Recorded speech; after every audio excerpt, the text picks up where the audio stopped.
ಗೂಡಾಗಲಿ ನಾಡಾಗಲಿ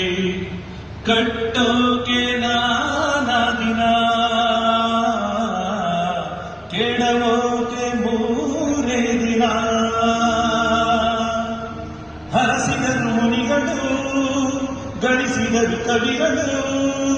ನೆತ್ತರಲ್ಲಿ ನೆಚ್ಚಿನ ಈ ನೆಚ್ಚಿನ ಸಾಮ್ರಾಜ್ಯವ ಆಡಿದರು ಕರೆಗಳು ಕರಗಿದರು ಸಿರೆಗಳು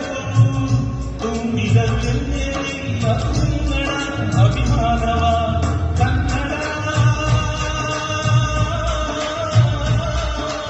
ಯೋಗಾಕ್ಷರವಿ ಕನ್ನಡ ಆಡಿಸು